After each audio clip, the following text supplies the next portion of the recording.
The member for Barker has the call. Thank you, Mr Speaker. Mr Speaker, my question is to the Treasurer.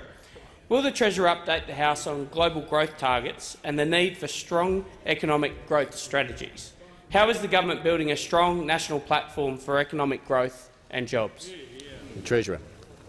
Thank you, Mr Speaker. I thank the member for Barker for his question and his keen interest in jobs and growth, not only in his own electorate of Barker but across South Australia and across the country, Mr Speaker.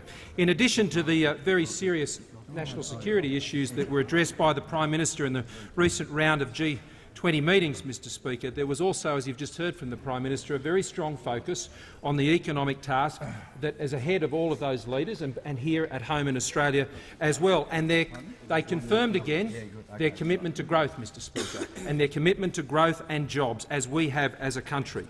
The G20 is calling for ambitious and comprehensive structural reforms that offer the best opportunity for strong, stable and balanced economic growth. And Australia is delivering on all of these things, Mr Speaker, through the platform for strong growth and jobs that we are providing with the combination of policies. Despite the headwinds that our economy currently faces, Mr Speaker, and the transition we are moving through, we had year average growth last year of 2.3%, around 2% on year-end, Mr Speaker. That is twice what comparable economies like Canada are achieving, and we are doing twice what they were doing in those like economies, Mr Speaker. Equally, on the front of jobs, we are now growing jobs at a rate more than 10 times that we were at the time of the year of the last election, Mr Speaker, and we've had 315,000 additional jobs added over the course of the last year, and youth unemployment today is less than it was at the time of the last election, Mr Speaker. Less than it was. Our economy is also transforming and transitioning as our services sector also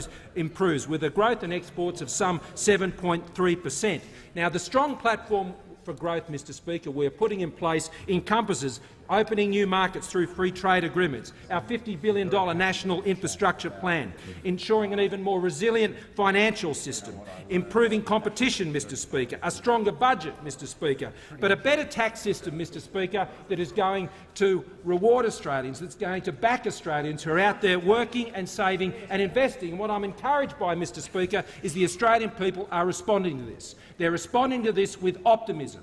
They are realistic optimists. They know and understand of the challenges that we face as a country, but they are backing themselves, Mr Speaker, and they are pleased that this government is backing them with strong policies that will support them being out there working and saving and investing. And as I noted last time in this House, we now have more optimists about our economy than we have pessimists, Mr Speaker. And there are certainly optimists on this side, Mr Speaker, but on that side we only see pessimism, Mr Speaker. We only see pessimism, Mr Speaker, but we will remain committed to the strong growth policies, to the strong jobs policies, Mr Speaker, that are putting in place the necessary reforms to ensure that Australians are getting ahead.